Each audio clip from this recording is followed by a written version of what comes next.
एक वर्ड है यहाँ पर बिगिन। बिगिन इसकी फर्स्ट फॉर्म है और इसकी सेकंड और थर्ड फॉर्म होती है बिगैन, बिगन। जब कोई काम अचानक से स्टार्ट होने लग जाए तब हम वहाँ पर बिगिन वर्ड का यूज़ करते हैं। प्रेजेंट में बिगिन यूज़ करेंगे और पास्ट में इसी की सेकंड फॉर्म बिगैन यूज़ करेंगे।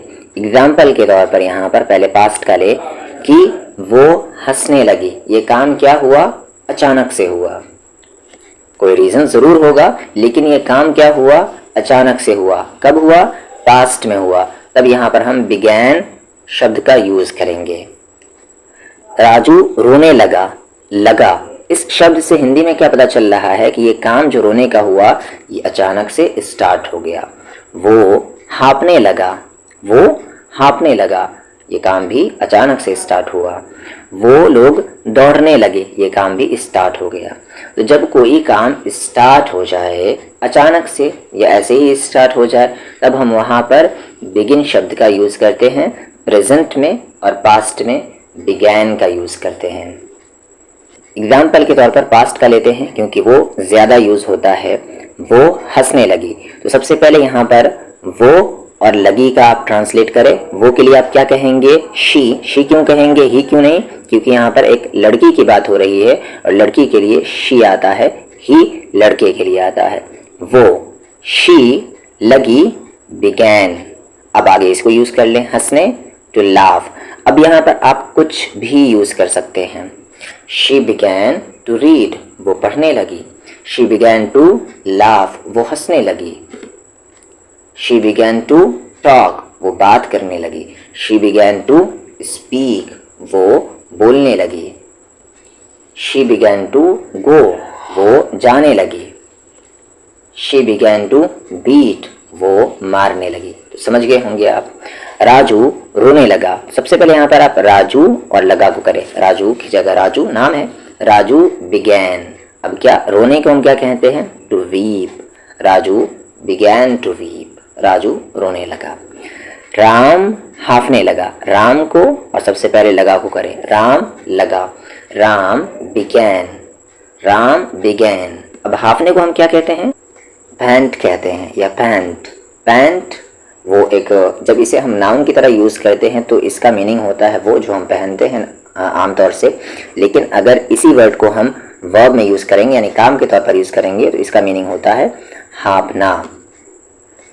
आप तेज़ी से दौड़ते हैं और दौड़ने के बाद रुकते हैं तो जो वो सांस लेते हैं जल्दी जल्दी, उस सिचुएशन को पैंट कहते हैं। तो राम हाँफने लगा। Ram began to pant, Ram began to pant. वो लोग दौड़ने लगे। वे लोग के सबसे पहले कर ले, वे लोग। They began to run. और अगर यही सारी बातें जो पास्ट की है अगर प्रेजेंट में लानी है तो बिगैन को आप क्या करेंगे? बिगिन कर देंगे। क्या करेंगे? बिगिन। ठीक है।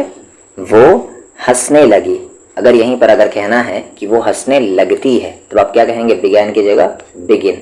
She begins. अब यहाँ पर एस लगेगा।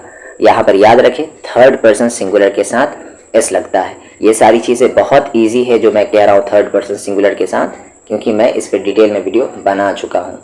आप देख सकते हैं पास्ट की वीडियोस। वो हंसने लगी। शी बिगैन टू लाफ, वो हंसने लगती है। She begins to laugh. Raju रोने लगा। Raju began to weep, Raju रोने लगता है। Raju begins to weep. Ram हाँफने लगा। Ram began to pant, Ram हाँफने लगता है। Ram begins to pant.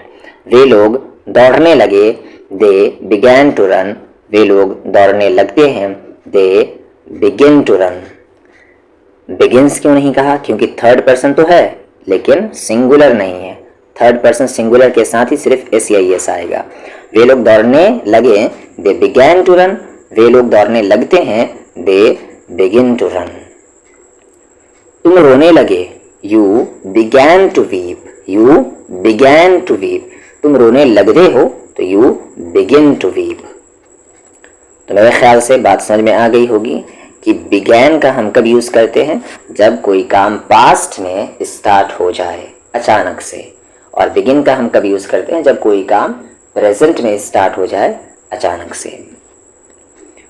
और कुछ एग्जाम्पल देख लें। वो मारने लगता है, ही बिगिंस टू बीट। वे रोने लगेगा, he will begin to weep. अब यहाँ पर बात अगर फ्यूचर में चली जाए, कोई काम अचानक से फ्यूचर में स्टार्ट हो जाए आपके जहन के मुताबिक, तब वहां पर आप क्या करेंगे, बिगिन से पहले विल को लेकर आ जाएंगे। वो रोने लगेगा, he will begin to weep. वो गाली देने लगा, he began to abuse. Sita काम करने लगी, सीता बिगैन टू वर्क। मैं जाने, अच्छा अब यहाँ पर जो अबाउट टू का बताने वाला हूं मैं, अबाउट टू का हम कब यूज करेंगे, यहाँ पर आप हिंदी में सही कर लेंगे। यहाँ पर ए की मात्रा नहीं, आ की मात्रा। मैं जाने ही वाला था, यानी कोई काम करने वाला ही था, तब हम वहां पर क्या यूज करेंगे, अबाउट टू। किया नहीं, वो काम होने ही वाला था, करने ही वाला था, वो काम अभी हुआ नहीं, करने ही वाला था, तब वहां पर हम अबाउट टू का यूज करते हैं। पास्ट में रहेगी तब वॉज का यूज करेंगे, और प्रेजेंट में रहे तब इज एम आर का यूज करेंगे। पहले से आपको पता है, अगर आपने पास्ट की वीडियोस देखी हैं तो देख ले। यहाँ पर मैं जाने वाला ही था, गया नहीं, जाने वाला ही था, तब क्या कहेंगे आप, आई वॉज, मैं था जाने वाला ही, about to go, I was about to go, मैं जाने वाला ही था। सीता रोने ही वाली थी, यहाँ रोना स्टार्ट नहीं हुआ बल्कि रोने वाली थी, ठीक है। तो सीता वॉज, सीता थी रोने ही वाली, अबाउट टू वीप, सीता रोने वाली ही थी, Sita was about to weep.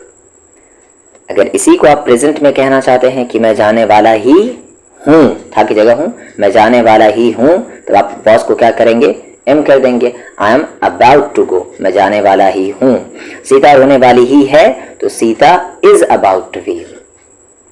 मैं आपको काम यहाँ पर देता हूँ कि आप क्या करेंगे, इन सारे सेंटेंसेस को जो बिगैन में है, इसे पास्ट में, प्रेजेंट में और फ्यूचर में भी बनाएं। जैसे वो हंसने लगी, इसका तो दिया ही हुआ है कि वो हंसने लगी, तो शी बिगैन टू लाफ। इसे आप प्रेजेंट में लाए कि वो हंसने लगती है, तो शी बिगिंस टू लाफ। उसके बाद आप इसे फ्यूचर में भी बनाएं कि वो हंसने लगेगी, she will begin to laugh.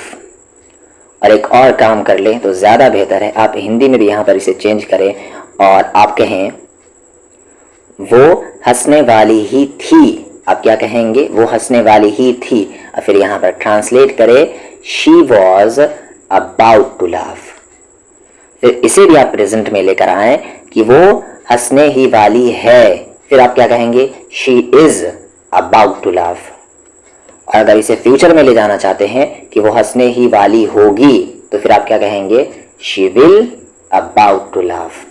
अगर इतनी मेहनत आप करते हैं जो कि मैंने कहा है, और इसको करने में आपको कम से कम आधा घंटा तो लगेगा, आप इतनी मेहनत करते हैं, बनाते हैं, तो फिर आपको इंशाअल्लाह इंग्लिश आ ही जाएगी। तो मेहनत करें और जितने कुछ आपको बताए गए हैं और जो होमवर्क दिए गए हैं वो बनाएं ईमानदारी के साथ।